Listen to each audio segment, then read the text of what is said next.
মাথা ছাড়া যেমন শরীরের কোনো দাম নাই, সালাত ছাড়াও কোনো আমলের কোনো দাম নাই। একজন মানুষ যখন সালাত পড়ে না, তার কোনো আমল আল্লাহ দরবারে কবুল। আবার সালাত পড়লো, রাসূলের উপর দুরূদ পড়লো না, তার কোনো আমল কবুল হলো। এইজন্য 5 ওয়াক্ত নামাজের শেষে আমরা পড়ি আল্লাহুম্মা সাল্লি আলা মুহাম্মদ ওয়া আলা আলি কামা সাল্লাইতা আলা ইব্রাহিম ওয়া আলা আলি ইব্রাহিম ইন্নাকা হামিদুম মাজিদ। 5 ওয়াক্ত সালাত ইবাদতের মাথা। কোন সূরা আল্লাহ বললেন? সূরা তাহার ভিতরে আল্লাহ বলছেন ইন্নানি আনা আল্লাহু লা ইলাহা ইল্লা আনা ফা'বুদনি ওয়া আকিমিস সালাতা লিযিকরি। নিশ্চয় আমি আল্লাহ, আমি ছাড়া তোমাদের কোনো ইলাহ নাই, নামাজ কায়েম করো, আমার জিকির প্রতিষ্ঠিত হয়ে যাবে। আমরা বললাম আল্লাহ ইবাদত করলে কি লাভ হবে? আল্লাহ বললেন ইবাদত করবা, আমি তাকওয়াবান বানায়া দিব। মসজিদে গেলেই আমরা ভয় করি কাকে? রোজার সময় কুলি যখন আমরা করি, গড়গড়া করি না, কারণ ভিতরে যদি পানি যায় দুনিয়ার কেউ দেখবে না, দেখবেন কে? এই যে ভয়, আল্লাহ বলছেন ইবাদত করো, আমার তাকওয়া দেব। ইয়া আইয়ুহান নাসু উবুদু রাব্বাকুমুল্লাযী খালাকাকুম ওয়াল্লাযীনা মিন ক্বাবলিকুম লাআল্লাকুম তাত্তাকুন। ও মানব মণ্ডলী, আল্লাহর ইবাদত করো, আমি তোমাকে বানিয়েছি, তোমার বাপ দাদা 14 গোষ্ঠীকে আমি বানিয়েছি। ইবাদত করলে আমি তোমাকে তাকওয়াবান বানিয়ে দেব। আমরা বললাম তাকওয়া হলে কি হবে? আল্লাহ বলছেন সূরা তালাকের ভিতরে, এটা বললেন সূরা বাকারায়। সূরা তালাকে আল্লাহ বলছেন আমাইয়াত্তাকিল্লাহা ইয়াজআল লাহু মাখরাজা ওয়া ইয়ারযুকহু মিন হাইসু লা ইয়াহতাসিব। কেউ যদি আল্লাহকে ভয় করে, আল্লাহ রাব্বুল আলামিন তার জন্য রিজিকের হাজার রাস্তা খুলে দেয়, এমন জায়গা থেকে তাকে রিজিক দেয় সে কখনো চিন্তাও করে নাই। রিজিক আছে যেখানে মঙ্গা নাই, সেখানে রিজিক আছে যেখানে দুর্ভিক্ষ নাই। এরপরে আল্লাহ রাব্বুল আলামিন বলেছেন মিম্মা রাযাকনাহুম ইউনফিকুন, যা রিজিক আমি তোমাদেরকে দিলাম সেটা থেকে আমার রাস্তায় খরচ করো। আপনি ঘরের ভিতরে আছেন, আপনি অনেক টাকার মালিক, আপনার টাকা আপনার নয়, আপনার টাকার ভিতরে গরিবের অধিকার আছে না নাই? আপনি দেখেন তো রাস্তা দিয়ে ছোট ছোট বাচ্চারা কাঁদে আর একটু হাত বাড়িয়ে থাকে। এই ছোট বাচ্চা যদি আপনার মেয়ে হতো, আপনি কি দেখতে পারতেন? আপনি কি দেখতে পারতেন? এই ছোট মহিলাটা যদি, এই মহিলাটা যদি আপনার বোন হতো, আপনি কি দেখতে পারতেন এই চিত্র? কখনো দেখতে পারতেন না। এই জন্য ফি আমওয়ালিহিম হাক্কুল লিসাইল ওয়াল মাহরুম, প্রত্যেক ধরনের পয়সার ভিতরে আল্লাহ রাব্বুল আলামিন বঞ্চিতদের অধিকার দিয়েছেন, নিঃস্বদের অধিকার দিয়েছেন। ওমর ফারুক রাদিয়াল্লাহু আনহু সবাই যখন আসার পরে ঘুমাতে যেত, তখন তিনি গলিতে গলিতে হাঁটতেন আর বলতেন ফুরাতের তীরে যদি একটি কুকুরও না খেয়ে মারা যায়, আমি ওমরকে কিয়ামতের ময়দানে আসামির কাঠ গড়ায় দাঁড়াতে হবে। আস্তে আস্তে হেঁটে যেতে যেতে এক জায়গায় হাজির হলেন, দেখলেন মা মেয়ে কথা বলছে। মা মেয়েকে বলছে দুধে পানি মিশাও, মেয়ে বলছে খলিফা নিষেধ করেছে। মা বলছে খলিফা এখন ঘুমে আছে। মেয়ে বলছে খলিফা ঘুমে, কিন্তু খলিফা আর আমার তোমার যিনি মালিক তিনি কখনো ঘুমান না। আল্লাহু লা ইলাহা ইল্লা হুয়াল হাইয়ুল কাইয়্যুম লা তাখুযুহু সিনাতুন ওয়ালা নাওম। ওমর ফারুক সেখানে ডাক দিয়ে আসলেন, ফজরের নামাজ পড়ে একজনকে পাঠালেন, যাও ওই দুধালির মেয়েটার যদি বিয়ে না হয় আমার ছেলের জন্য বিয়ের প্রস্তাব দিয়ে আসো। সেই ঘরেই জন্ম নিয়েছেন ওমর ইবনে আব্দুল আজিজ, ইসলামের ৫ম খলিফা। আল্লাহ রাব্বুল আলামিন তাকওয়া আছে যেখানে বরকত বেশি, তাকওয়া আছে যেখানে রিজিক বেশি, সেখানে। এই জন্য আমরা প্রত্যেক দিন মানুষকে আমাদের দান থেকে দান করব। ওমর ফারুক রাদিয়াল্লাহু আনহু আরদা সবচেয়ে বেশি দান করতেন, সবচেয়ে বেশি দান করতেন মুহাম্মদ সাল্লাল্লাহু। আসরের নামাজ পড়ে তিনি লম্বা সময় তাসবিহ করতেন, কারণ আসর আর ফজরের সময় তাসবিহ করাটাকে আল্লাহ ফরজের মতো করে দিয়েছেন। ফাসাব্বিহুহু বুকরাতাও ওয়া আসীলা, সকাল এবং সন্ধ্যায় তোমরা তাসবিহ করো। তাসবিহগুলো হলো সব বিপদ থেকে বাঁচার একমাত্র উপায়। তাসবিহ যখন আপনি করবেন, আপনার শরীরে ৩৬৫টি জোড়া সবগুলো ভালো থাকবে। রাসূল সাল্লাল্লাহু আলাইহি ওয়াসাল্লাম একদিন বলছেন তোমরা শরীরের জোড়ার হক আদায় করো। কত কত জোড়া শরীরে, কত জোড়া? 365। বছরের দিন কয়টি? কথা কন না কেন? শরীরের জোড়াগুলো হলো বেজোড়। এই জন্য রাসূল তসবিহ করতেন বেজোড়, সব কিছু বেজোড় করতেন। কারণ বেজোড় ভালোবাসেন কে? আল্লাহ নিজে। কি আল্লাহ নিজে? কি ইন্নাল্লাহা বেতরুন ইউহিব্বুল বেতরা। রাসূল সাল্লাল্লাহু আলাইহি ওয়াসাল্লাম বললেন 365টি জোড়ার হক আদায় করো। সাহাবায়ে কেরাম বললেন কিভাবে? বলছে 5 ওয়াক্ত সালাত পড়ো, কিছু আদায় হবে। 2 নাম্বার বললেন সৎ কাজের আদেশ করো, অসৎ কাজের নিষেধ করো। আজকে জমিনের মধ্যে যারা অপকর্ম করছে, যারা ইসলাম বিরোধী কাজ করছে, তাদের বিরুদ্ধে আমাদের দাঁড়াতে হবে, তা না হলে ঈমান আমরা রক্ষা করতে পারবো? আজকে যারা নামাজে আসে না, তাদের কারণে দুর্ভিক্ষ আসতেছে। আজকে যারা কোরআন পড়ে না, তাদের কারণে দুর্ভিক্ষ আসবে। ঠিক না ঠিক? এই জন্য আমরা আমাদের ভাইদের কাছে আমরা পৌঁছে দিব। তা'মুরুনা বিল মা'রুফি ওয়া তানহাউনা আনিল মুনকার। 5টা ছেলে গলির মোড়ে গাঁজা খাচ্ছে, আপনি দেখছেন, আপনি দেখে বললেন লা ইলাহা ইল্লা আনতা সুবহানাকা ইন্নী কুনতু মিনাজ জালিমিন। ওরা গাঁজা খান, আমার ঈমান লয়ে আমি ভাগি। আপনি এটা ঠিক কাজ করলেন না। আপনি সমাজের বিত্তবান, আপনি কি সালাম দেন? চেয়ারম্যানের দায়িত্ব হলো ওনার ইউনিয়নে যত গাঁজার আড্ডা আছে সব দূর করে দেয়া, যত জুয়ার আড্ডা আছে দূর করে দেয়া, যত লোক বউকে পিটায় এদেরকে ধরে এদের হাত পা ভেঙে দেয়া, যারা বোধ থেকে যৌতুক নেয় এদের বিয়ের স্বাদ মজিয়ে দেওয়া হলো চেয়ারম্যানের দায়িত্ব। আমার ভাই সেটা করে। এই পাশেও চেয়ারম্যান, ওনারে দেখতে তো এমনি চোর ডাকাত বন্ধ হয়ে যায়। আল্লাহ কবুল করুক। আমার ভাইরা দেখেন, গরিবের কাছে সাহায্য নিয়ে যাবেন, হোক সে হিন্দু। আপনার প্রতিবেশী না খেয়ে আছে, আপনি যদি পেট পুরে খান, রাসূল বলেছেন আপনি মুমিন না, আপনি মুমিন না। মান আশবা নাফসাহু ওয়া জারুহু জায়ে লাইসা মুমিন। যে নিজে পেট ভরে খায়, তার প্রতিবেশী না খেয়ে আছে, সে কখনো মুমিন হতে পারে না। আপনার বাম দিকে 40 বাড়ি, বাম দিকে ডান দিকে 40, সামনে 40, পিছনে এই 40 বাড়ির হক আপনাকে আদায় করতে হবে। রাসূল বলছেন সাল্লাল্লাহু, কোন ভালো তরকারি রাঁধলেও আপনি ঝোল বেশি করে দেন। ঝোল বলে তো, আপনারা কি বলেন? ঝোল না সুরা?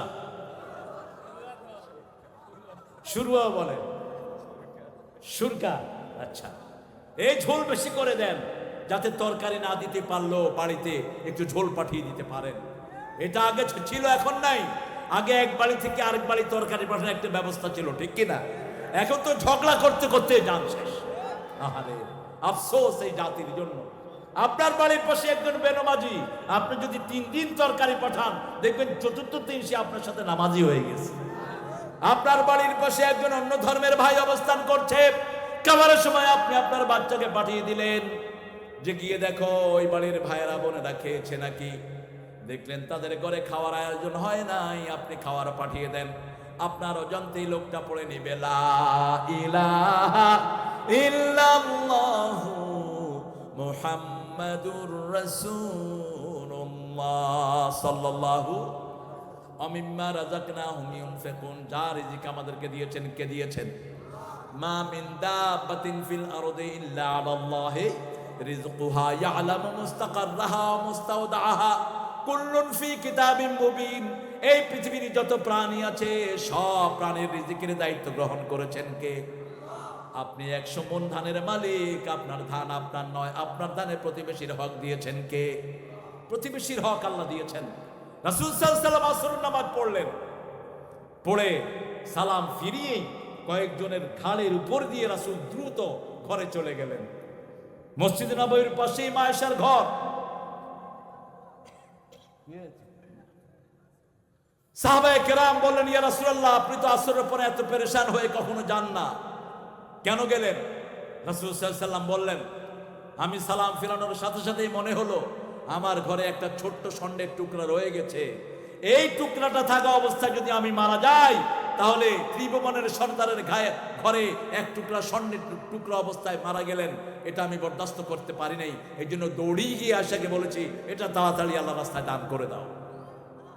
প্রতিদিন দান করব। দান করলেই বিপদ দূর করে দিলেন কে? as-সাদকাতু তারুদ্দুল বালা, আপনি যখন কোনো বিপদের আশঙ্কা করেন, আপনার প্রতিবেশী গরিবকে দান করেন। প্রথম হলো নিকটাত্মীয়, ওয়া তাল মালা আলা হুব্বিহি যাবিল কুরবা ওয়াল ইয়াতামা ওয়াল মাসাকিন। আল্লাহ বলছেন আল্লাহর ভালোবাসায় প্রথম আপনি দান করবেন নিজের নিকটাত্মীয়কে। নিকটাত্মীয়র মধ্যে সবচেয়ে বড় হলো আপনার আব্বা এবং আম্মা। আব্বা আম্মাকে সবচেয়ে বেশি পয়সা দিবেন কার কথা? মা আনফাকতুম মিন খাইরিন ফালিল ওয়ালিদাইন। যা কিছু খরচ করবেন পিতামাতার জন্য খরচ করবেন। পিতামাতার গায়ে যারা হাত তুলে, পিতামাতাকে যারা মারে, এদের দুনিয়াও শেষ আখিরাতও পরিচয় দেয় না। নিজে শিক্ষিত হয়েছে, নিজে বড় সরকারি অফিসার হয়েছে, বাপ রিকশালা, পরিচয় দেয় না। আজকে আমি একটা ছেলের সাথে সাক্ষাৎ হয়েছে, আমার নাম বলে আপনার হয়তো অনেকেই চিনবেন। সে বলছে আমার আব্বা রিকশালা ছিলেন। বলে ছেলেটার চোখে পানি, বলছে হুজুর আমার আব্বা রিকশালা ছিলেন, আমি তবলিগের ভাইদের সাথে কিছু সময় দিয়েছি, তবলিগের ভাইয়ারা আমাকে একটা ব্যবসার পথ দেখিয়েছেন, আল্লাহ আজকে আমার ব্যবস্থার পরিবর্তন করে দিয়েছে। আমরা যারা মসজিদে যাই আমরা সবাই এক দল, ঠিক কিনা? কথা বলেন না কেন? মসজিদে যারা দলাদলি করে এরা মুসলমান না, এরা মুমিন না, এরা মুনাফিকের গোষ্ঠী। আজকে মুসলমানদের মধ্যে ভাগাভাগি শুরু হয়েছে, এই ভাগাভাগি দূর করে দিতে হবে। আমরা সবাই এক সারিতে আসবো, আল্লাহ কবুল করুন। আরো চিৎকার করে বলেন আমিন। আমরা সবাই কয় দল? কয় দল? এই আল্লাহর দলে ঢুকতে কারা কারা রাজি? হাত তুলে দেখায় দেন।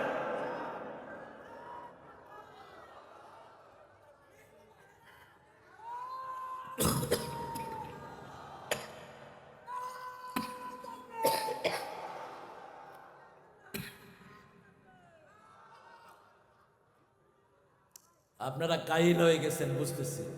সবাই একটু একসাথে বলেন তো আল্লাহু আকবার। আরে আপনি নিজেই তো কর নাই। দেন আমাদের আমাদের চেয়ারম্যানের নেতৃত্বে আমরা বলবো, বলেন আল্লাহু আকবার, আল্লাহু আকবার। কি সুন্দর এই আওয়াজ! এই আওয়াজের চেয়ে শ্রেষ্ঠ কোন আওয়াজ দুনিয়াতে আছে? হজের আমাদের তাকবীরের আওয়াজ শুনে হাজার হাজার খ্রিস্টান কালেমা পড়ে মুসলমান হয়ে গেছে। আল্লাহু আকবার, আল্লাহু আকবার, লা ইলাহা ইল্লাল্লাহু, আল্লাহু আকবার, আল্লাহু আকবার, ওয়ালিল্লাহিল লাব্বাইক, লা শারীকা লাব্বাইক, ইন্নাল হামদা ওয়ান নি'মাতা লাকা ওয়াল লা শারীকা লাক। এই দুইটা তাকবীর যখন লক্ষ লক্ষ কণ্ঠে ধ্বনিত হয়, এটার চেয়ে সুন্দর কোন আওয়াজ পৃথিবীতে আর হয়? আজান শুনে পৃথিবীর বহু মানুষ মুসলমান হয়েছে। আমাদের পাশের দেশ ভারতে অনেক লোক আজান শুনে মুসলমান হয়ে গেছে। সেই আজানের ভিতরে একটাই ধ্বনি আমরা দেই, সবচেয়ে বড় কে? সব কিছু দান করবো কার জন্য? আল্লাহ বলছেন যে কোনো কাজ করবা 10টা নেকি আমি বাড়াবো, কিন্তু যদি কিছু দান করো, আল্লাযীনা ইউনফিকুনা ফী সাবিলিল্লাহি কামাসালি হাববাতিন আনবাতাত সাবআ সানাবিল ফি কুল্লি সুমবুলাতিন মিয়াতু হাব্বা। সবগুলো দান করব 10 গুণ, কিন্তু যদি কিছু দান করো 700 গুণ আমি বাড়িয়ে দেব। ওই বীজের মতো একটা ধানের বীজ যখন লাগাও সেটা থেকে 7টা ডালা বের হয়। কয়টা গুনবেন? এই যে এত ধান খান আপনারা, এত চাল খান, পোলাওর চাল সবচেয়ে বেশি হয় কোথায়? কথা কন না কেন? খায় আর শুধু কয় কি সুন্দর খাইলাম, আল্লাহর নামই ভুলে যায়। এরকম না দান আছে না নাই? আরে কয় খাওয়ার আগে দিয়া তুই বিসমিল্লাহ পড়, কয় বিসমিল্লাহ পড়ুক পরে, আগে খায়া লইবে, এরপরে খাওয়ার পরে দেখে আর হজম হয় না। কারণ আজকের মেডিকেল সায়েন্স বলছে যখন কেউ আল্লাহর নাম নেয় তার সবগুলো শরীরের অঙ্গ প্রত্যঙ্গ এগুলো রিসিভ করার জন্য তৈরি হয়ে থাকে। তার পেটে কোনো অসুস্থতা হয় না, তার কোনো ক্ষতি হয় না, সবগুলো সুন্দরভাবে সারিয়ে দেন কে? ওই যে এক লোক গরু কিনতে যাচ্ছিলেন, বড় পয়সাওয়ালা। তিনাকে একজন আলেম বললেন, ভাই কোথায় যাও? কয় বাজারে যাই। কেন? গরু কিনবো। কয় ইনশাল্লাহ। কয় ইনশাল্লাহ দরকার নাই, নিয়ে পকেট ভর্তি টাকা আছে। এখন বাজারে গেছে, বাজারে 2 রকমের লোক বেশি, দালাল আর হাইজাকার, আছে না নাই? যখনই গেছে বাজারে, হাইজাকারে তার পকেটের দিকে খেয়াল করছে, আস্তে করে পকেট কাইটা টাকা সব নিয়ে গেছে। গরুর দাম টাম করে সেরেছে। এখন গরুওয়ালা বলছে এবার টাকা দেন। এখন পকেটে ঢুকাচ্ছে হাত, হাত শুধু নিচের দিকে যায়, কোনো তলা নাই। আমাদের বাংলাদেশের পয়সা যেরকম কিছু উল্লুকে খেয়ে ফেলেছে। কিছু ডাকাতের পেটে ঢুকেছে বাংলাদেশের টাকা। এই টাকা রেমিটেন্সে জমা দাও, বাংলাদেশ দুনিয়ার শ্রেষ্ঠ দেশ হয়ে যাবে। আমার পুলিশ ভাইদেরকে যদি ধরার দায়িত্ব দেওয়া হয় যে এক সপ্তাহের ভিতরে যাদের কাছে অবৈধ টাকা আছে এগুলো জমা করা হোক, দেখবেন কি সুচারুভাবে আমার ভাইরা এটা জমা করে দেয়। ঠিক তবে ঠিক, এটা সব সেক্টরের ভিতরে আছে না নাই? আরে ভাই, একটা মেডিকেলের, একটা দারোয়ান, হেলথের, সে 100 কোটি টাকার মালিক হয় কেন? একটা গাড়ির ড্রাইভার এরকম দাঁড়িয়ে রেখেছে, নাম হলো আব্দুল মালিক। র্যাবের অফিসাররা গেছে যখন, ওরে দেখে মনে করছে ওই মসজিদের ইমামে। আয়েশা বলল যে কার কাছে পাঠালেন? এ তো বিরাট আল্লামা। কয় এটাই ডাকাত, এটারে ধরেন। গিয়ে বলছে আপনি আব্দুল মালিক? কয় হ্যাঁ। কি হয়েছে আপনার বলেন? কয় আপনি তো স্বাস্থ্য অধিদপ্তরের ড্রাইভার ছিলেন। কয় হ্যাঁ ছিলাম। কি হয়েছে বলেন? আপনি তো 100 কোটি টাকা খায় ফেলেছেন, এখন আর কথা কয় না, এখন টুপি খুলে দৌড় দিতে। তোর দৌড়ে কি আমার র্যাবের সাথে পারবা তুমি? আমার পুলিশের সাথে তুমি দৌড়ে পারবা? এই যে একটা দারোয়া, একটা গাড়ির চালকের কাছে 100 কোটি টাকা, তাহলে বাংলাদেশের টাকাগুলো ঢুকছে কোথায়? এই টাকাগুলো যদি বেরিয়ে আসে, কোন দুর্ভিক্ষ বাংলাদেশকে স্পর্শ করবে না। এই সম্পদগুলোর ভিতরে আমাদের অধিকার আছে না নাই? প্রত্যেকটি পয়সার ভিতরে গরিবের অধিকার দিয়েছেন কে? আল্লাহ রাব্বুল আলামিন দিয়েছেন, ফি আমওয়ালিহিম হাক্কুন লিসাইলি ওয়াল মাহরুম ওয়া মিম্মা রাযাকনাহুম ইউনফিকুন। আপনি রিজিক খরচ করেন, আপনার বিপদ দূর করে দিবেন কে? টাকা পেয়েছেন জানেন না? একটা পিয়নের অ্যাকাউন্টে 20 কোটি টাকা ম্যানেজার ফোন করে দিয়েছে। একটা স্কুল, আমি নাম বলবো না, স্কুলগুলো বহু স্কুল আছে অবৈধভাবে টাকা কামাই করে। একটা ছেলে ভর্তির সময় 1 লাখ টাকা নেয়, 50,000 নেয়, 30,000 নেয়, ঠিক কিনা? অন্যদিকে আমার হেফজোখানার বাচ্চার বেতন হলো 200 টাকা। 200 টাকার ভিতরে তার খাওয়া থাকা সব। কথা কন না? আমি জিজ্ঞেস করছি এক ছেলেকে, সে আমাকে ওজুর পানি আগা দিচ্ছে। আমি বললাম ওজুর পানি আমাকে আগা দিতে হবে না, আমি নিজে ওজু করব। তুমি কত টাকা দাও? কয় হুজুর 200 টাকা। কিসের জন্য? কয় 200 টাকা দিয়ে হুজুরের বেতন। তা আর কি? কয় থাকা খাওয়া সব কমিটি আমার চালায়। সবগুলো স্কুলকে মাদ্রাসা করে দাও, খরচ কমে যাবে, পয়সা বেঁচে যাবে গার্জিয়ানদের। পড়ায় হাবিজাবি, বাপ মরলে পোলা চুপ করে খাড়ায় থাকে। পোলারে জিজ্ঞেস করে দোয়া নাই? ক হোয়াট ইজ দোয়া? দোয়া কি? ও তো শিখছে twinkle twinkle little star how are you I wonder up above the sky so high like a diamond in the sky। আর যখন ছোট্ট ছেলে 7 বছর বয়স মাদ্রাসায় যায়, যখনই বাপের কথা বলে, ছেলে হাত তুলে বলে রব্বির হাবুবা কামা রাব্বায়ানি সগীরা। হে আল্লাহ, শিশুকালে আমার আব্বা যেমনি আমাকে আদর করেছে, আম্মা আদর করেছে, তোমার কোলে ওইভাবে আমার আব্বা আম্মাকে রেখে দিও। আমিম্মা রাযাকনাহুম ইউনফিকুন। একটা পিয়নের অ্যাকাউন্টে 20 কোটি টাকা র্যাবের লোকেরা ধরেছে। কত অ্যাকাউন্টে টাকা আসলো কেন? কয় আমার হেড স্যার আমার নাম্বারটা নিয়েছে। কি করেছে আমি জানি না। হেড স্যারকে জিজ্ঞেসে, কয় আমার পিয়নই না, আমি জানি না। টাকা নিয়ে গেছে র্যাব, সরকারি ফান্ডে জমা দিয়েছে। এরকম একটা দুইটা স্কুল না, শত শত স্কুল আছে না নাই? কথা বলেন না কেন? একটা দুইটা প্রতিষ্ঠান না, শত শত প্রতিষ্ঠানে টাকায় হাইজাকার লুকিয়ে আছে না নাই? ওদের টাকা এনে গরিবকে বিলি করে দেন, দুর্ভিক্ষ বাংলাদেশে কোনোদিন আসবে না। আমার দেশ সোনার দেশ, আমার দেশে সব কিছু আল্লাহ দান করেছেন। এদেশের মতো উর্বর জমিন পৃথিবীর কোন দেশে। পাখি একটা ফল খেয়ে পায়খানা করে, সেই পায়খানা থেকে গাছ জন্ম নেয়। ফুলের পর ঘুমিয়ে পড়ে, ফুলের মধু খেয়ে, সেই দেশ হলো আমার দেশ। ঠিক না বেঠিক? এজন্য আমার আল্লাহ বলছেন, এরপরে যদি তোমরা তোমাদের ঈমানের উপরে থাকতে চাও, তাকওয়ার উপরে থাকতে চাও, আল্লাযীনা ইউমিনুনা বিমা উনজিলা ইলাইকা ওয়া মা উনজিলা মিন ক্বাবলিক, রাসূলের উপরে যা নাজিল করেছি, আগের নবীর উপরে যা নাজিল করেছি, সবটার উপরে ঈমান আনো। আমার নবীর বিরুদ্ধে যদি কেউ কথা বলে, আমাদের সরকার বলেছে জিরো টলারেন্স, আর আমরা বলছি তার জিহ্বা টেনে ছিঁড়ে ফেলা হবে। রাসূলের বিরুদ্ধে কথা বলে এরকম লোক এখনো আছে না নাই? কি আশ্চর্য কথা! আমরা তো কারো ধর্মের বিরুদ্ধে কথা বলি না, আমরা তো কোনো ধর্মীয় কিতাবের বিরুদ্ধে কথা বলি না, আমরা কারো দেবতার বিরুদ্ধে বলি না। আমার আল্লাহ নিষেধ করেছেন। আল্লাহ বলেছেন লা তাসুবুল্লাযিনা ইয়াদুনা মিন দুনিল্লাহি ইলাহান আখার, যারা আল্লাহ ছাড়া অন্য দেবদেবীকে ডাকে ওদেরকে তোমরা গালি দিও না, তাহলে ভুলবশত তারাও তোমার আল্লাহকে গালি দিবে।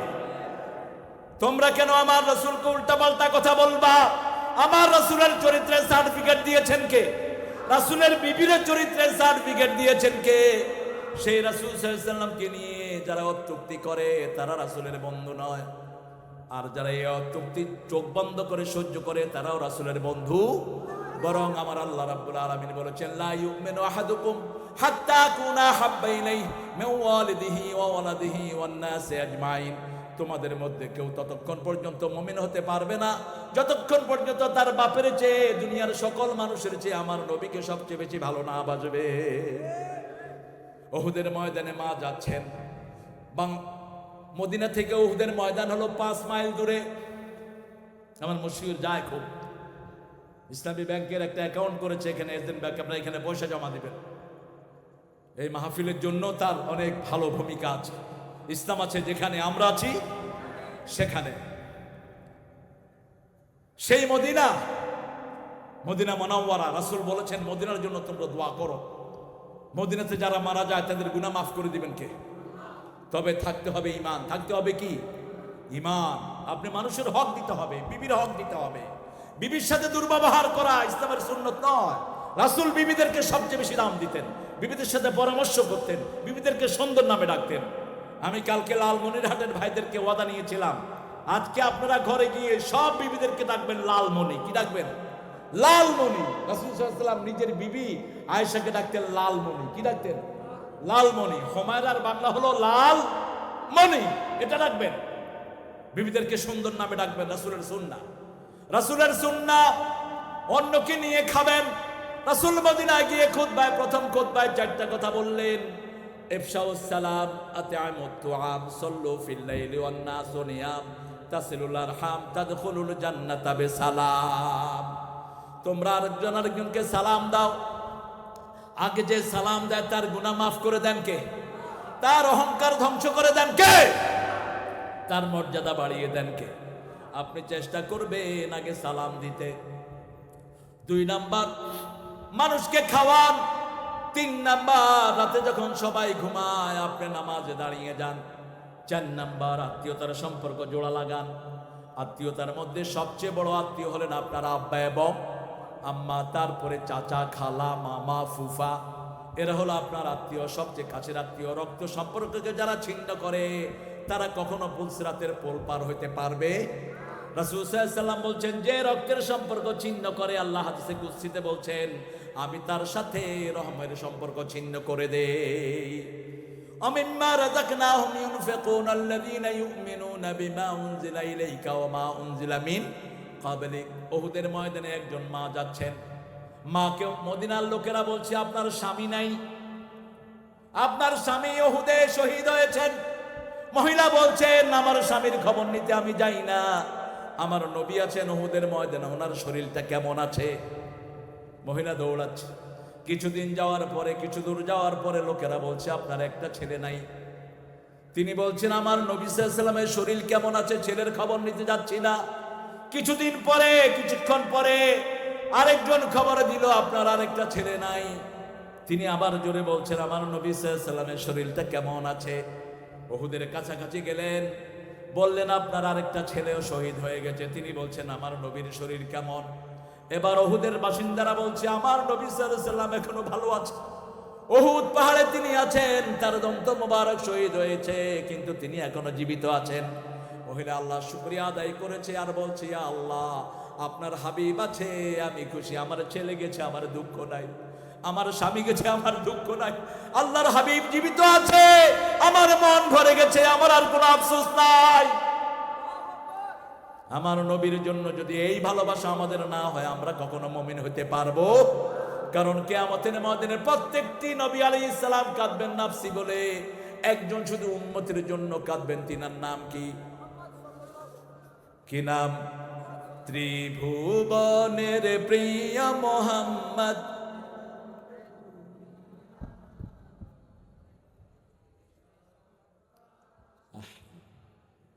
এই আপনাদের শক্তি, এই পোলাও স্টাইল খায় এই শক্তি আপনাদের।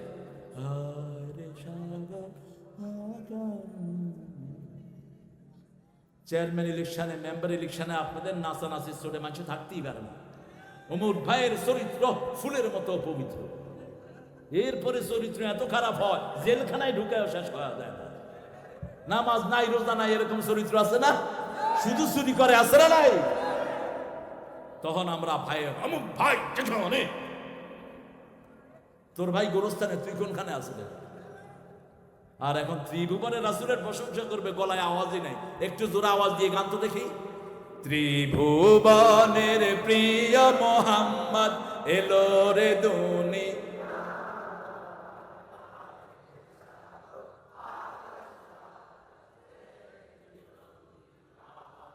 রসুল আমার ভালোবাসা, রসুল আমার আলো আশা, রসুল আমার প্রেম বিরহের মূল আলোচনা, রসুল আমার কাজে কর্মে অনুপ্রেরণা, রসুল আমার ভালোবাসা। সাল্লাল্লাহু। তোরা দেখে যা আমেনা মায়ের কোলে, মধু পূর্ণিমারি সেটা চাঁদ দোলে, যেন উষার কোলে রাঙা রবি দোলে। তোরা দেখে যা। নজরুল কি যে লিখে গেছে, আল্লাহ তাকে মাফ করে দেন।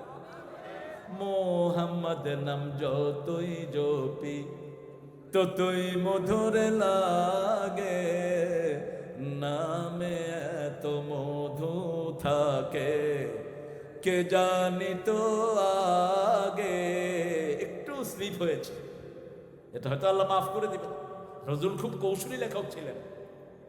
যেমন দেখেন, তিনি বলছেন, ইয়া মোহাম্মদ বেহেশে হতে খোদায় পাওয়ার পথ দেখাও, এই দুনিয়ার দুঃখ থেকে এবার আমায় নাজাত দাও। নাজাত দিবেন কে? হ্যাঁ, কৌশল দেখেন।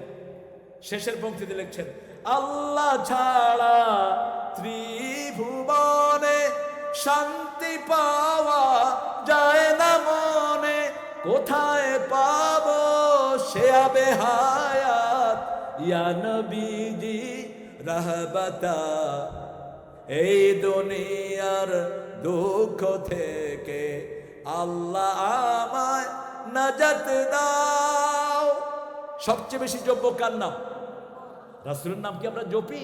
না, আমরা রাসূলের যখন কথা বলি আগেও আল্লাহর নাম, পরেও আল্লাহুম্মা সাল্লি আলা মুহাম্মদ ওয়া আলা আলে মুহাম্মদ। হে আল্লাহ, রাসূলের উপর রহম বর্ষণ করেন। সুবহানাল্লাহ। এজন্য এখানে যদি শুধু এটা বলা হয়, আল্লাহ নাম যতই জপি ততই মধুর লাগে, নামে এত মধু থাকে কে জানি তো আগে। ও নাম প্রাণের প্রিয়তম, ও নাম জপি মজনু সম, ওই নামে পাপিয়া গাহে প্রাণের গোলাপ বাগে। আল্লাহ নামে যতই জপি। আল্লাহ কবুল করুক। আবার এই নজরুল শহীদের জন্য কথা বলেছেন, কি বলেন নাই? বলেছেন কি না? তুই পড়বি ঈদের নামাজ রে মন, সেই ঈদ গাহে, যে ময়দানে সব গাজী মুসলিম হয়েছে শহীদ, ময়দানে সব গাজী মুসলিম। আপনারা কি শহীদ হতে চান? শহীদ হতে চান? হাত তুলে দেখান আল্লাহকে, কারা কারা চান?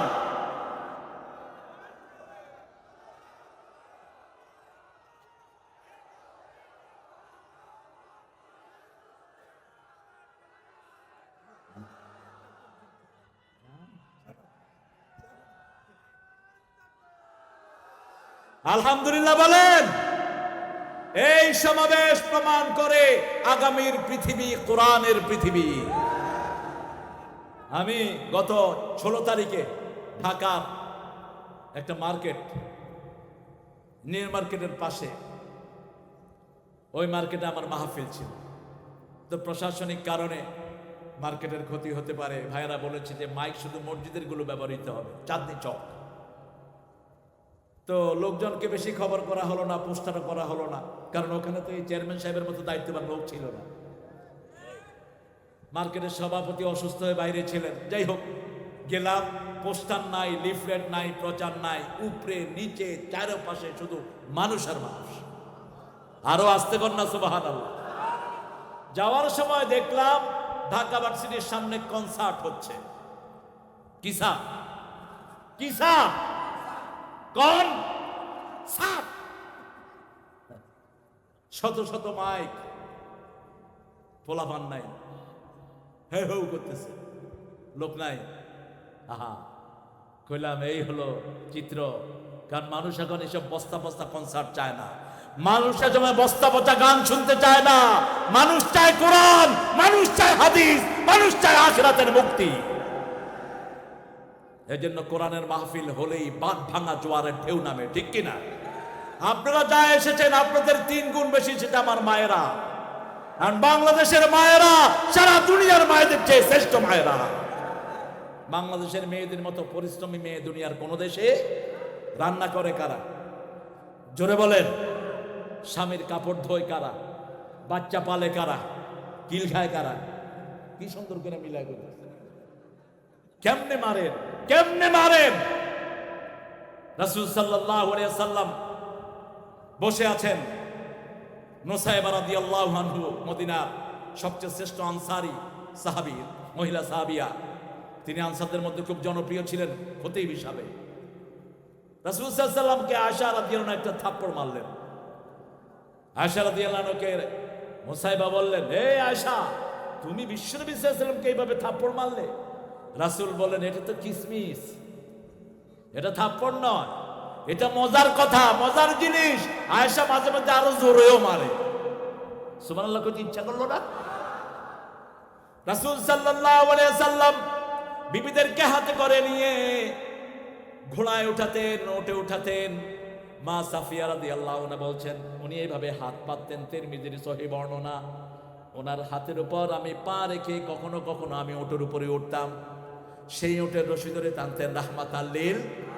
আবার যখন গোসলের সময় হতো আমি পানি ঢেলে দিতাম, সেই পানিতে গোসল করতেন রাহমাতাল লিল আলামিন। আপনার বিবি হলো আপনার হৃদয়ের সবচেয়ে কাছে। বিবির সাথে মনের কথা বলবেন, মনের কথা যেন ফেসবুকে অন্য কারোর সাথে শেয়ার না হয়, তাহলে আপনার ধ্বংস হবে সংসার, ধ্বংস হবে তোমার পরিবার। আজকে বহু লোক ফেসবুক নিয়ে পড়ে থাকে। সল্লার পোলা কইল্লা 3 জনও চিনে না ফেসবুক। কিসের ফেসবুক? আমি তো নিজে ফেসবুক চালাই না, তোমার তো শখ হলো কেন ফেসবুকে? কি দেখো তুমি ফেসবুকে? আরে সালাম ফিরি ইমাম সাহেব। হ্যালো ভাই, হোয়ার ইজ তসবি? তুমি সালাম ফিরানোর পরে তসবি করবা, তুমি তো ফেসবুক টানো। কি ব্যারাম ঢুকেছে মানুষের হৃদয়ে! মোবাইলের মতো একটা নষ্টকারী জিনিস আর হতে পারে না। আমাদের অসংখ্য সময় এই মোবাইল নষ্ট করে দিচ্ছে, ঠিক না ঠিক? নিউজ যেটা পাওয়া দরকার আপনার কানে চলে আসবে, কানে চলে আসবে যে কোনো নিউজ। যত ছল চাতুরি যারাই করুক, ইসলাম ঠেকানোর কোনো উপায় নাই। ইসলামকে যত মারে তত তত দেখেন না, 313 জনকে মারছে বদরে, উহুদে 1000 হয়ে গেছে। উহুদে 1000 মুসলমানের উপর আঘাত করেছে, তবুকে 3000 হয়ে গেছে। তবুকের ময়দানে 3000কে আঘাত করেছে, ফতে মক্কায় 10,000 হয়ে গেছে। ফতে মক্কায় আঘাত করেছে, এখন সারা বিশ্বে 125 কোটি লোক পড়েছে লা ইলাহা ইল্লাল্লাহু মুহাম্মাদুর রাসূলুল্লাহ সাল্লাল্লাহু। এবার 5ম নম্বরে আল্লাহ বললেন, অবিল আখিরাতি হুম ইউকিনুন, আখিরাতের প্রতি ইয়াকিন রাখবে। ইয়াকিন মানে চোখে দেখে বিশ্বাস। আইনুল ইয়াকিন, ইলমুল ইয়াকিন, হক্কুল ইয়াকিন। কিয়ামতের ময়দানে প্রত্যেকটা মানুষকে দাঁড়াতে হবে কার সামনে? আতিহি ইয়াউমাল কিয়ামাতি ফারদা, একা একা দাঁড়াতে হবে কার হুকুম? ওমা হুম আনহা বিগাইবিন, কিয়ামতের ময়দান থেকে অনুপস্থিত থাকার ক্ষমতা কারো? এই সরকার যখন চোর ডাকাতকে ধরা শুরু করলো, অধিকাংশগুলো পালাই গেল পাশের দেশে, ঠিক কিনা? ক্যাসিনোদেরকে যখন ধরা শুরু করলো তারাও পালালো। কিন্তু কিয়ামতের ময়দানে পালানোর কোনো উপায়? পালানোর কোনো উপায়? কোন হাতে টাকা ঘুষ খেয়েছিস, হাত সেই কথা বলে দিবে। কোন জায়গায় রেখেছিলাম মাটি বলবে। ইয়াউমাইযিন তুহাদ্দিসু আখবারহা, মাটি বলে দিবে আমার পেটে ঘুষের টাকা রেখেছে, উঠাও। হাত বলে দিবে আল্লাহ এই হাত দিয়ে দরিদ্র মানুষের উপর আঘাত করেছে, এই হাত দিয়ে জমির আইল ঠেলেছে, এই হাত দিয়ে ব্ল্যাক মার্কেটিং করেছে, বর্ডারের মাল অবৈধভাবে সরিয়েছে, এই হাত দিয়ে সিগারেটের আগুন জ্বালায় বিবির গায়ে, এরকম বেয়াদব আছে না নাই? যৌতুক গ্রহণ করেছে। সেই দিন মানুষ বলবে আইনাল মাফার, মানে হাদাল কিতাব লা ইউগাদিরু সগীরাতান ওয়ালা কাবীরা, ভাগার জায়গা কোথায়, পালানোর জায়গা কোথায়? ছোট্টখাট্ট কোনো কাজ আমার আমলনামা থেকে বাদ পড়লো না। ওয়ামান ইয়ামাল মিসকালা যাররাতিন খায়রান ইয়ারাহু ফামান ইয়ামাল মিসকালা যাররাতিন শাররান ইয়ারাহু। আল্লাহ বলছেন যারা মানির আসুন নামলা, বালুর মাথার উপরে যেই বালুটা উড়ে খালি চোখে দেখা যায় না, এটার নাম জাররা। এত ছোট পরিমাণ ভালো কাজও আপনার চোখের সামনে এনে দিবেন কে? আবার খারাপ কাজও চোখের সামনে এনে দিবেন কে?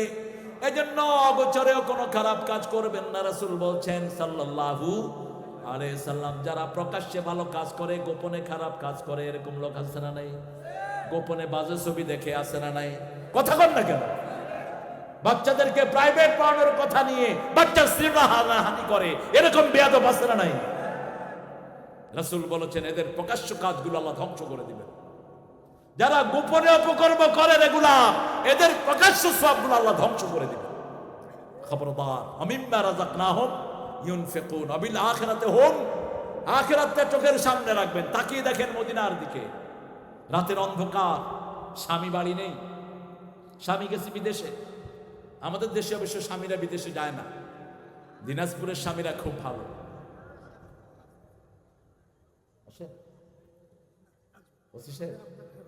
আচ্ছা, আলহামদুলিল্লাহ বলেন। আমাদের প্রশাসনের জন্য আমাদের দোয়া করা দরকার।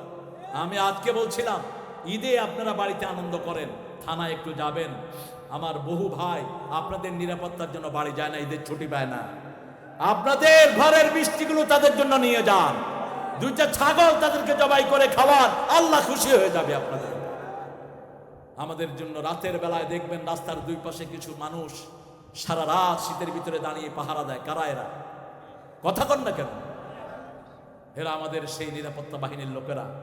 এদের জন্য আপনারা দোয়া করেন, এদের পাশে দাঁড়ান। আল্লাহ আমাদের এই ভাইদের শক্তি বাড়িয়ে দিন। আরো চিৎকার করে বলি আমিন। আমি জানি একজন মানুষের কথা, তিনি থানার পুলিশদেরকে খাওয়াতেন। উপর থেকে অর্ডার গেল তাকে অ্যারেস্ট করো। পুলিশ ভাইয়েরা বলছে এই লোকরা আমরা অ্যারেস্ট করতে পারবো না, আমাদের সবার পেটে এই লোকের খাওয়া আছে। এই লোক ঈদের সময় আমাদেরকে ছাগল জবাই করে খাওয়া দিয়ে যায়, এই লোককে আমরা অ্যারেস্ট করতে পারবো না। শেষে ওসি বললেন ভাই আপনি কয়েকদিন ঘর থেকে সরে থাকেন, আপনার বিপদটা আল্লাহ কাটিয়ে দেখ। আলহামদুলিল্লাহ কইবেন না? আপনারা এই ভাইদেরকে সহযোগিতা করেন, এদের মধ্যে আল্লাহর ওলি আছে না নাই? আপনাদের সাথে মিশেন, দেখবেন কত ভালো ভালো অফিসার আমাদেরকে আল্লাহ দান করেছেন। আলহামদুলিল্লাহ বলে। রাসূল সাল্লাল্লাহু আলাইহি সাল্লামের একজন প্রিয় সাহাবিনী, তিনার স্বামী ছিল বিদেশে। রাসূল বলছেন, আল্লাহ বলছেন 4 মাসের বেশি স্ত্রী থেকে আলাদা থাকা জায়েজ। সূরা বাকারা 226 নম্বর, ইয়ালুনা তারাব্বাসু আরবাতা আশহুর, 4 মাসের বেশি বিবি থেকে আপনি আলাদা থাকতে পারবেন না। ওই মহিলা জিনায় লিপ্ত হয়ে গেছে। গোপনে যদি কেউ জিনা করে শাস্তি দিবেন কে? কিন্তু গোপনে যদি কেউ মাপ চায় তাকে মাফ করে দিবেন কে? মহিলা এসে রাসূল সাল্লাল্লাহু আলাইহি ওয়াসাল্লামকে বলছে, জানাই তো ইয়া রাসূলুল্লাহ আমি জিনা করেছি। রাসূল মুখ ফিরিয়ে নিলেন, আবার বলছেন আমি জিনা করেছি, মুখ ফিরালেন। মুখ ফিরালেন এই জন্য গোপনে করলে, গোপনে মাপ চাইলে আল্লাহ মাফ করে দেয়। আর যারা পাবলিকের সামনে জিনা করে তাদের পাবলিকের সামনে তাদেরকে শাস্তি দিতে হয়, ঠিক না? ঠিক। যেমন সিনেমাতে যেগুলো অভিনয় করে এগুলো শাস্তি পাবলিকলি হওয়া উচিত, কারণ এগুলো পাবলিকলি আমার যুবকদেরকে নষ্ট করে, আমার যুবতী মেয়েদেরকে এরা নষ্ট করে। মহিলা বারবার মুখ ফিরাচ্ছেন। রাসূল সাল্লাল্লাহু আলাইহি ওয়াসাল্লাম বললেন, ঠিক আছে, তোমার কি পেটে বাচ্চা এসেছে? মহিলা বলছেন, হ্যাঁ। তাহলে বাচ্চা প্রসব করলে তারপরে আমার কাছে আসো। বাচ্চা প্রসব করা পর্যন্ত কোনো পুলিশ তার সাথে ছিল না। ছিল কে? ছিল কে? মহিলা আখিরাতের দিনকে ভয় করলেন। লক্ষ কোটি মানুষের সামনে কিভাবে শাস্তি নিবেন? দুনিয়ার শাস্তি যেন তার জন্য চূড়ান্ত হয়ে যায়। এবার সন্তান প্রসবের পরে এসেছেন, ইয়া রাসূলুল্লাহ, আমি সেই মহিলা, যেই মহিলা জিনা করেছি। মহিলা এটাও জানতেন মৃত্যু বিবাহের পরে যারা জিনা করে তাদের জীবন আর বেঁচে থাকে না, সঙ্গে সার করে তাদেরকে বিদায় করে দিতে হয়। এবার রাসূল সাল্লাল্লাহু আলাইহি ওয়াসাল্লাম বললেন, তোমার অপরাধ হয়েছে, কিন্তু শিশুটার কোনো অপরাধ নাই। ওই শিশু দুধ ছাড়া পর্যন্ত তোমার অধিকার আছে, তাকে দুধ খাওয়াবা 2 বছর। কয় বছর? 2 বছর পরে শুকনা খাবার তার হাতে দিয়ে রাসূলের দরবারে হাজির। রাসূল সাল্লাল্লাহু আলাইহি ওয়াসাল্লাম বললেন, তার বুক পর্যন্ত গেড়ে দাও, চারিদিক থেকে পাথর মারো, সঙ্গে সার করে দাও। পাথর মারা হলো। আমার দেশে যদি পরকীয়ার একটা বিচার হতো, কোন পরকীয়ার দেশে থাকতো না, ঠিক না ঠিক? কোন পরকীয়া থাকতো না। আর ইসলামের বিচার ঘরের কোনায় হয় না, ইসলামের বিচার হয় ফালিয়াশহাদ তাইফাতুম মিনাল মুমিনিন, মুমিনদের চোখের সামনে হতে হয়। স্টেডিয়ামের সামনে যদি পরকীয়ার একটা বিচার হতো, দেখতেন পরকীয়া উড়ে চলে যেত। তবে হ্যাঁ, যেই স্বামীরা বিয়ের পরেই বিদেশে গিয়ে থাকেন, মাসকে মাস, বছরকে বছর, ওদের বিয়ে করা উচিত না। আপনার বিবিকে কার হাতে রেখে যাচ্ছেন? কার হাতে রেখে যাচ্ছেন আপনার যুবতী মেয়েকে? ঠিক কিনা বেটি? রাসূল সাল্লাল্লাহু আলাইহি ওয়াসাল্লাম শাস্তি দেওয়া হচ্ছে, একটু রক্ত এসে একজন সাহাবীর গায়ে পড়লো। সাহাবী রাদিয়াল্লাহু আনহু মহিলাকে গালি দিলেন। রাসূল সাল্লাল্লাহু আলাইহি ওয়াসাল্লাম ডেকে বলছেন, এ সাহাবী, কাকে গালি দিচ্ছ? চিনো এই মহিলাকে? এই মহিলার তওবা যদি ভাগ করে দেওয়া হয়, সারা মদিনার সব লোকের গুনাহ মাফ হয়ে যাবে। এত বড় তওবা এই মহিলা করেছেন, আল্লাহু আকবার।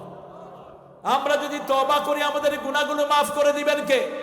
শিরক করেছি, মাজারে গিয়েছি, মাজারের কাছে পয়সা চেয়েছি, অথচ মাজারের দেওয়ার কোনো ক্ষমতা। আবার রাসূলের কাছে অনেকে চায়, আখিরি বেলায় দেখা দিও গো হে রাসূল। কি কথা এগুলো? রাসূল আপনাকে দেখা দিবে কিভাবে? দেখা দেওয়ার মালিককে? মালিককে সুপারিশ চাইতে হবে কার কাছে? রাসূলের কাছে কি কিছু চাওয়া যাবে? কিছু চাওয়া যাবে না। চাওয়ার একমাত্র জায়গা কে? আল্লাহ জাল্লা শাআনুহু। চাইতে হবে ওনার কাছে। রাসূল সাল্লাল্লাহু আলাইহি ওয়াসাল্লাম কার কাছে চাইতেন? কার কাছে চাইতেন? আল্লাহর কাছে চাইতেন। ওয়াবিল আখিরাতি হুম ইউকিনুন। আপনি গোপন অন্ধকার রাতে কি করেন, সবকিছুর হিসাব আছে কার কাছে? সে আল্লাহ বলছেন, এই 5টা কাজ যারা করবে, উলাইকা আলা হুদাম মির রাব্বিহিম ওয়া উলাইকা হুমুল মুফলিহুন। এই 5টা কাজ যারা করবে তারা হেদায়েতের উপরে থাকবে, তাদের দুনিয়াও সফল, আখিরাতও। আল্লাহ আমাদেরকে সফলতার মুখ দেখিয়ে দেন, বলেন আমিন। আমরা সফলতা যেখানে আমরা আছি, ঈমান আছে যেখানে, সফলতা আছে।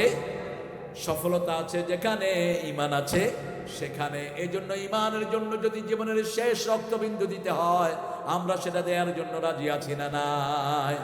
আমরা আমাদের মুসলমানদের ঐক্য নষ্ট করব না। মুসলমানদের গুণ হলো 3টি। কয়টি? এই 3টা গুণ যার মধ্যে থাকবে, তার কোনো দোষ নিয়ে আপনি কথা বলবেন না। প্রথম গুণ, কিবলাকে মানে। দ্বিতীয় গুণ, জবাই করে আল্লাহর পদ্ধতি অনুযায়ী। তৃতীয় গুণ, নামাজ পড়ে। যারা মসজিদে যায় তারা আমার বন্ধু, যারা মসজিদে যায় না তারাই আমার দুশমন। যারা সালাত পড়ে তারা আমার বন্ধু, ঠিক না ঠিক? এই সালাতীদেরকে আমরা এক করি। আমরা যেন ছোটখাটো মাসলা নিয়ে আমার ভাইয়ের বিরুদ্ধে কখনো ফতুয়াবাজি না করি। আমাদের মুস্তাহাবের ভিতরে যত ঠেলাঠেলি, ফরজের ভিতরে আমাদের মধ্যে কোনো গন্ডগোল নাই। কেউ কি বলেছে মাগরিবের নামাজ 7 রাকাত? বলেছে কেউ? মাগরিবের নামাজ কয় রাকাত? 3 রাকাত ফরজ। কয় রাকাত? এই ফরজের মধ্যে কারো কোনো সন্দেহ? সুন্নতগুলো আমরা সুন্দর আদায় করি। শুধু একটু ঠেলাঠেলি হয়, হাত বাঁধবো কোথায়? আরে ভাই, হাত না বাঁধলেই আপনি হাত বাইদেন না, আপনি এমনি দাঁড়ায় থাকেন। মক্কা শরীফে গিয়ে দেখবেন কিছু লোক এমনি দাঁড়ায় থাকে। দেখলাম এরকম করে দাঁড়া রয়েছে। আমি চিন্তা করলাম কি ব্যাপার, আমাদের দেশে এত হাত নিয়ে ঠেলাঠেলি, এরা দেখি হাত বাঁধেই না। বললাম হাত বাঁধো। তোমারটা তুমি বাঁধো।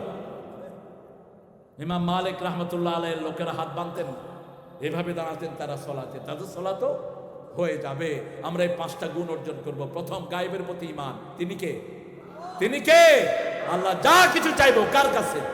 আল্লাহর কাছে। আপনারা আল্লাহর কাছে বেশি চান দেখেই উত্তরবঙ্গে নিয়ামত সবচেয়ে বেশি। বাংলাদেশকে গত 27 বছর শাসন করছে কোথায়? উত্তরবঙ্গ। উত্তরবঙ্গ, দুইজনই উত্তরবঙ্গের বধূ। দুইজনই উত্তরবঙ্গের কি? বধূ। উত্তরবঙ্গই দেশটা চালাচ্ছে আলহামদুলিল্লাহ বলে। উত্তরবঙ্গের বরকত বেশি। সেই উত্তরবঙ্গের লোকেরা সবচেয়ে বেশি ইসলামের জন্য জানও দিতে পারে, ঠিক না ঠিক? আমরা একটা কথায় একমত, ইসলাম আছে যেখানে আমরা আছি। আমার প্রতিবেশীর হক আমি আদায় করব, আমার বিবির হক আদায় করব, বিবিকে পর্দায় রাখবো, মেয়েকে পর্দায় রাখবো। গায়েবের প্রতি ঈমান। 2 নম্বর, নামাজ কায়েম করা। নামাজ কায়েম হলেই সমাজ থেকে সব পাপ দূর হয়ে যাবে। কার কথা? আল্লাহর কথা। ইন্নাস সালাতা তানহা আনিল ফাহশাই ওয়াল মুনকার ওয়া লাযিকরুল্লাহি আকবার। আল্লাহ রাব্বুল আলামিন বলেন, উতুমা উহিয়া মিনাল কিতাব, যা কিতাব দিয়েছি সেটা তেলাওয়াত করো। আকিমিস সালাত, নামাজ কায়েম করো। ইন্নাস সালাতা তানহা আনিল ফাহশাই ওয়াল মুনকার। নামাজ আছে যেখানে অপবিত্রতা নাই, সেখানে নামাজ আছে যেখানে রহমত বেশি। 3 নম্বর, মানুষকে দান করব। 4 নম্বর, রাসূলের উপর ঈমান আনবো। রাসূল যেটা যেভাবে করেছেন সেইভাবে করব। আমার রাসূল হলো আমার সবচেয়ে বড় আদর্শ, ঠিক না ঠিক? 5 নম্বর, আখিরাতকে চোখের সামনে রাখবো। যা কিছু করি দাঁড়াতে হবে কার সামনে? তবে একটা দোয়া যেন সব সময় করি, পড়েন আল্লাহুম্মা আল্লাহুম্মা হাসিবনি হিসাবাই ইয়াসীরা। আল্লাহুম্মা হাসিবনি হিসাবাই ইয়াসীরা। বড় সুন্দর করে আমার নজরুল এটার উত্তর দিয়েছেন। রোজ হাসরে আল্লাহ আমার করোনা বিচার, আল্লাহ করোনা বিচার। বিচার চাহে না তব দয়া চাহে এ গুনাহগার, আল্লাহ করোনা বিচার। আল্লাহু আকবার। আল্লাহ বলছেন, তুমি আমার কাছে যা চাইবা তাই দিব তোমাকে। উদুনি আস্তাজিব লাকুম, ডাকো সাড়া দেব। আমরা মনে করি কত কিছুই তো চাইলাম। দারোয়ান ছিল এক জায়গায়, দারোয়ানকে তার মালিক বলল, তুমি দেখি নামাজ পড়ো না। কই, আল্লাহর কাছে চাইছি বাড়ি, আল্লাহ দিছে আমারে কুলে ঘর। চাইছি গাড়ি, দিছে ভাঙা সাইকেল। কেমনে আল্লাহর ডাকতাম? ওই মালিক বলল, আমি তাকে 500 টাকা দিলাম। এরপরে সে বলছে, আল্লাহ আজকে আমারে 500 টাকা দিয়েছে, আজকে নামাজ পড়া যাবে। তো এখন আমরা অনেকে চেয়েছি, কিন্তু হিসাব যখন মিলে নেই চাওয়া ছেড়ে দিয়েছি। এরকম লোক আছে না নাই? রাসূল সাল্লাল্লাহু আলাইহি ওয়াসাল্লাম বলেছেন যে যা চাইলা মনে করতে পারবা না। আল্লাহ জিজ্ঞেস করবেন কি কি চেয়েছিলে? মানুষ বলবে, আল্লাহ তোমার কাছে বাড়ি চেয়েছি, গাড়ি চেয়েছি, সুন্দরী নারী চেয়েছি, সম্পদ চেয়েছি, জমি চেয়েছি, বালাখানা চেয়েছি। কি কি পেয়েছো আল্লাহ? কিছু বলতে পারবে?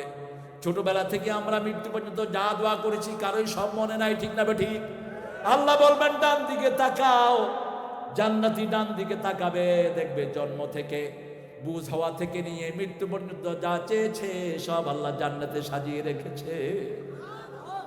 সেজদায় পড়ে বলবে, আল্লাহ দুনিয়াতে যা দিয়েছেন তা না দিলেই ভালো হতো, তা না দিলেই ভালো হতো। আল্লাহ রাব্বুল আলামিন বলবেন, যা চেয়েছিলে সব নিয়ে এখন জান্নাতে চলে যা। এই দুনিয়া ভোগের জায়গা নয়, এটা ত্যাগের জায়গা, ঠিক না ঠিক? যার সম্পদ যত বেশি তার দুঃখ। দুঃখ। বাংলাদেশের একজন শ্রেষ্ঠ পয়সালা মারা গেলেন করোনায়। বলছে, আমার সব সম্পদ নিয়ে কেউ যদি আমার একটু শান্তি দিত। সব সম্পদ নিয়ে যাও। সেই হসপিটালে পড়ে আছে, তার বউ তারা দেখতে যায়নি, তার ছেলে মেয়ে কেউ যায় নাই। চায়না থেকে ডাক্তার এনেছে, মিস্টার স্যাং, মিস্টার ব্যাং, স্যাং ব্যাং ক্যাং হোম। ডাক্তার আনছে চায়না থেকে। চায়নার ডাক্তার না এনে যদি মসজিদের নববীর ইমাম আনতা, তাইলে হয়তো কিছু লাভ হতো। ইমামদেরকে যদি পয়সা দিতা, ইমামরা আল্লাহর কাছে দোয়া করতো, হয়তো তুমি ভালো হয়ে যেতা।